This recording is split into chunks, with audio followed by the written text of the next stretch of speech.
नमस्ते दोस्तों, आपका स्वागत है मेरे YouTube चैनल पर। आज मैं एक नई कहानी के साथ वापस आया हूं अपने चैनल पे। अधूरी मूर्तियों का रहस्य।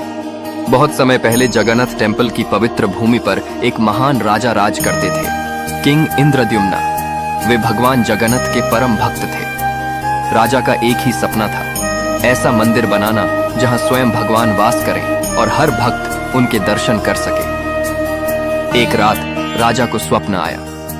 स्वप्न में भगवान ने कहा, हे इंद्रद्युम्न, समुद्र के किनारे एक भव्य मंदिर बनाओ, मैं स्वयं वहां प्रकट होऊंगा। सुबह होते ही राजा ने काम कर तैयार हो गया, लेकिन अब सबसे बड़ी समस्या थी, भगवान की मूर्ति कैसे बने। राजा ने सच्चे मन से प्रार्थना की। तभी एक दिन एक रहस्यमयी बूढ़ा बढ़ई महल में आया।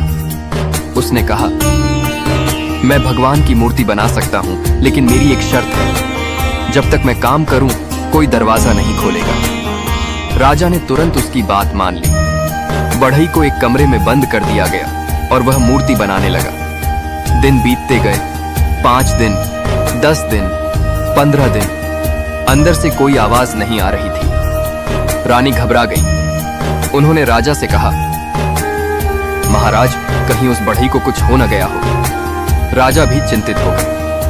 अंत में उन्होंने दरवाजा खोलने का निर्णय लिया। जैसे ही महाराज, कहीं उस बढ़ई को कुछ हो न गया हो। राजा भी चिंतित हो गए। अंत में उन्होंने दरवाजा खोलने का निर्णय लिया। जैसे ही दरवाजा खुला, अंदर कोई नहीं था। सिर्फ 3 मूर्तियां थीं, जगन्नाथ, बलभद्र और सुभद्रा की, लेकिन वे अधूरी थीं।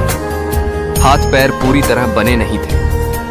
राजा बहुत दुखी हो गए। मैंने भगवान का काम अधूरा छोड़ दिया। तभी आकाशवाणी हुई, हे इंद्रद्युम्न, दुखी मत हो, यह सब मेरी इच्छा से हुआ है। मैं इसी रूप में अपने भक्तों के बीच रहना चाहता हूं। राजा की आंखों में आंसू आ गए, लेकिन अब वे समझ चुके थे, भगवान रूप नहीं, भावना देखते हैं। समय बीता और वही अधूरी मूर्तियां पूरे संसार में प्रसिद्ध हो गईं। आज भी हर साल रात यात्रा के दौरान भगवान जगन्नाथ अपने भाई और बहन के साथ रथ पर बैठकर भक्तों के बीच आते हैं, जैसे वे कहना चाहते हों, मैं तुम्हारे पास हूं हमेशा।